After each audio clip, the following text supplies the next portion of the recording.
السلام عليكم ورحمة الله تعالى وبركاته بالمشتركين الكرام والأوفياء للقناة.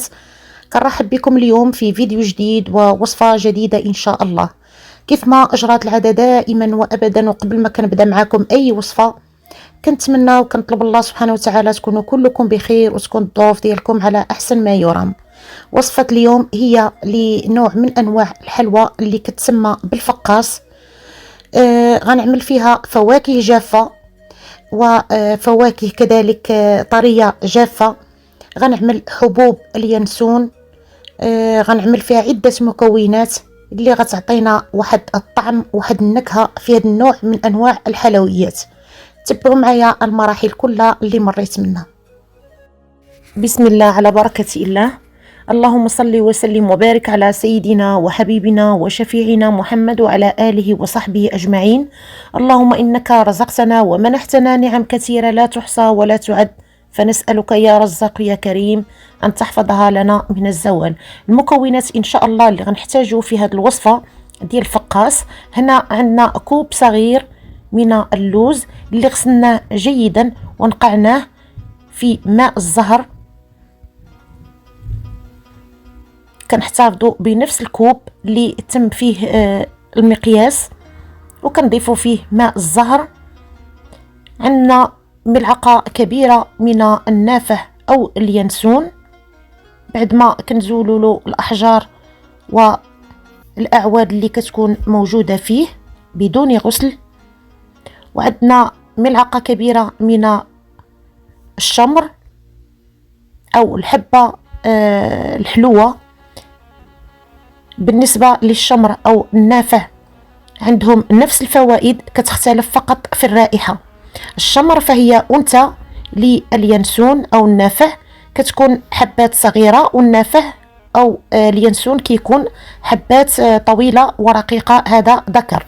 عندنا كوب صغير كذلك من عين الجمل أو القرقاع بعد ما غسلناه جيدا بالماء البارد، ثم نقعناه في نفس الكوب اللي وزننا فيه أو تم المقياس ديالو. كنضيف عليه ماء الزهر وكنقعوه كذلك حتى كيصبح طري وكيتضاعف الحجم ديالو. عندنا كذلك كوب صغير من السمسم كذلك بدون تحميص بدون يعني غسل.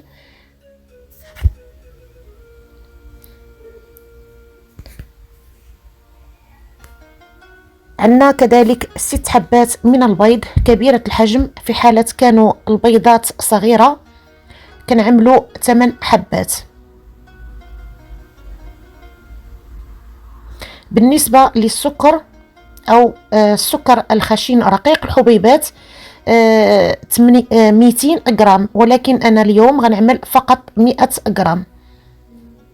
عندنا ملعقة صغيرة من جوزة الطيب اللي معروفة كذلك بالفوائد اللي موجودة فيها. رشة ملح. الماء اللي تم فيه نقع عين الجمل واللوز بعد ما صفيناهم، احتفظنا بنفس الماء. هنا كوبين صغيرين عطونا كأس كبير كيف ما كتلاحظوا.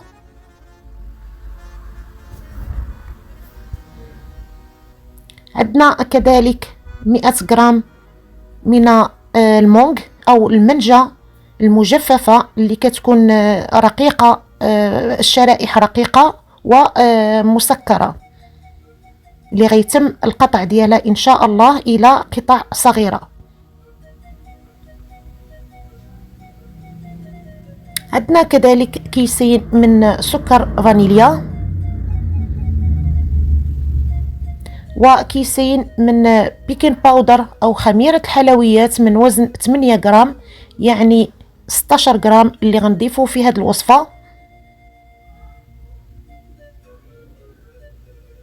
كوب كبير من زيت المائدة أو زيت نباتية. وعندنا كذلك 250 غرام من الزبدة على درجة المطبخ. عملوا أي نوع من الزبدة اللي كترتاحوا فيها في المطبخ.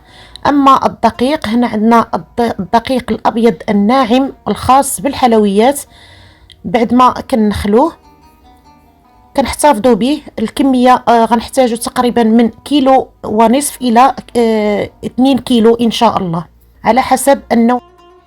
في هذه الاثناء كناخذوا عين الجمل او القرقاع، ثم اللوز اللي كنقطعوهم قطع صغيره جدا بالسكين.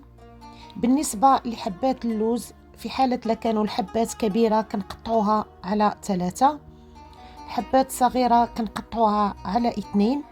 وكيف ما كتلاحظوا ما شاء الله تبارك الرحمن، لما كيتم النقع ديالهم في ماء الزهر كيتضاعف الحجم، وفي نفس الوقت كتضاعف حتى الكميه.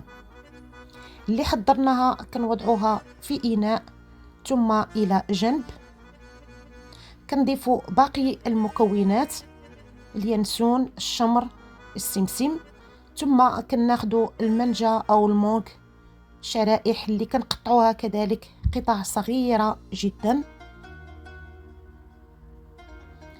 بالنسبة للمانجا ممكن نعوضها بأي نوع من الفواكه الطرية المجففة اللي كتكون مسكرة.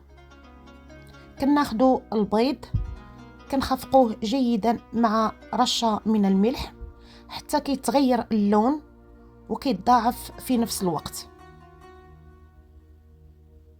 بعد ما كنحضروه كنوضعوه في إناء، ثم كناخدو الزبدة اللي كنقطعوها قطع صغيرة مع سكر فانيليا وسكر الخشن، وكنضيفو كذلك زيت المائدة كوب كبير. كنطربوهم جيدا حتى كنحصلوا على واحد الكريمة ثقيلة جدا. ثم كنضيف الكمية ديال البيض اللي سبق وخفقتها. بالنسبة للمبتدئات نصيحة لكم أخواتي في الله، غنعملوا ربع الكمية ديال المكونات والمقادير حتى إن شاء الله تجربوها. لما تنجح لكم الوصفة تعملوا نصف أو الكمية اللي عملت اليوم. ولكن لنأكد لكم على أن هذه الوصفة ناجحة 100% وكتعطينا واحد النتيجة رائعة جدا، لا في الشكل ولا في المذاق. وكيف ما كتلاحظوا بعد ما مزجنا البيض اللي خفقنا والزبدة والزيت حصلنا على واحد الكريمة رائعة وواحد الرائحة ما شاء الله. كنضيف المكسرات وباقي المكونات، وكنضيف ملعقة صغيرة من جوز الطيب، ثم 4 مغارف أو ملاعق من الفول السوداني. هذه عجينة الفول السوداني اللي كان فيها واحد الرائحة وواحد النكهة رائعة. ممكن نعوضوها بالفول السوداني بعد ما كنحمصوه في الفرن وكنطحنوه جيدا مع قليل من زيت المائدة باش نحصلوا على هذا العجين. غنمزجوا المكونات جيدا حتى كيندمجوا مع بعضهم البعض.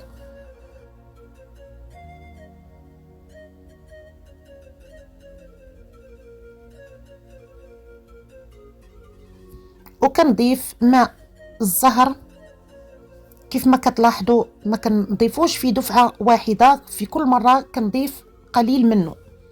ثم خميرة الحلويات أي بيكين باودر 16 غرام. وفي هذه الأثناء كنضيف الدقيق الأبيض المنخول والناعم والخاص بالحلويات. في كل مرة كنضيف القليل حتى كنحصل على واحد العجين اللي كيكون لين ومتماسك في نفس الوقت. بالنسبة للمكونات اللي عملت اليوم طلبات لي كيلو ونصف من الدقيق. كنزلوا العجين على طاولة العمل، ثم كنجمعوها جيدا لأن ما شاء الله عطاتني واحد الكمية هائلة. نحاولوا ندخلوا جميع المكونات مع بعضها البعض في العجين حتى باش نحتفظ على العجان ديالي. كملت العجين على طاولة العمل باليدين. ناخذ العجين كنحاولوا نقسموها إلى قطع، نشكلوها على شكل باغيت فرنسي، نحاولوا يكونوا نفس الوزن ونفس المقياس أو القياس، لا في العرض ولا في الطول. كنوضعوهم مباشرة على الصينية اللي غندخلو إلى الفرن اللي حنا كنسخنو فيه حاليا. الصينية بدون دهن لأن العجين موجود فيها الزبدة والزيت. كنبقاو مستمرين في نفس الطريقة حتى نكملو العجين كلها اللي عندنا.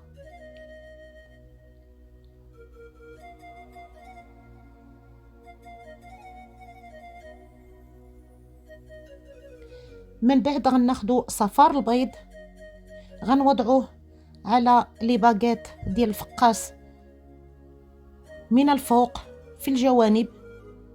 صفار البيض كيشكل لينا واحد الغلاف اللي كيخلي الفقاس ما يتشققش،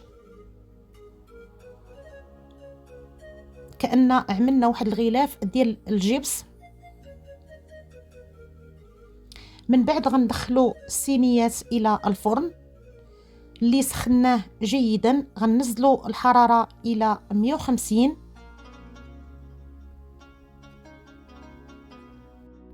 من بعد كنوضعو واحد المنشفة او واحد المنديل على باب الفرن، كنخليوه تقريبا شبه مفتوح، وكنتركو لي باغيت ديال الفقاس يطيبوا على اقل من المهل ديالهم. هاد الطريقه كتساعد الفقاس على عدم التشقق.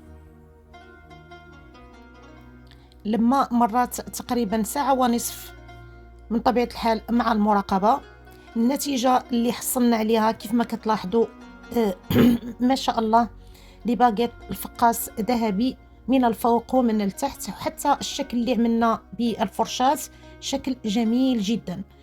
بالنسبة للشكل لكم الاختيار. من بعد إن شاء الله غنخليوه يبرد تقريبا ربع ساعة. غناخدو لي باغيت غنقطعوه بسكين مسنن بطريقة مائلة. نحاولوا نقطعوا قطع الفقاس تكون نفس الشكل ونفس الحجم، وكيف ما كتلاحظوا بدون كسور وبدون تشققات من الفوق. من بعد كنوضعوا قطع الفقاس على الصينية اللي يتم فيها الطهي ديال الفقاس بطريقة منظمة ومرتبة، وكنرجعوه مرة أخرى للفرن. كنطلعوا درجة الحرارة ل 180 أو 200 من طبيعة الحال، دائما مع المراقبة. وفي كل مرة كنحاولوا نقلبوا حبات الفقاس من التحت ومن الفوق حتى كنحصلوا على هذا الشكل اللي واضح عندكم جميل جدا. كنتمنى إن شاء الله الوصفة ديال اليوم تنال الإعجاب ديالكم. شكرا لكم على التعاليق، شكرا لكم على الاشتراك. بارك الله فيكم وجزاكم الله عني خير الجزاء، وأستودعكم الله الذي لا تضيع ودائعه، والسلام عليكم ورحمة الله.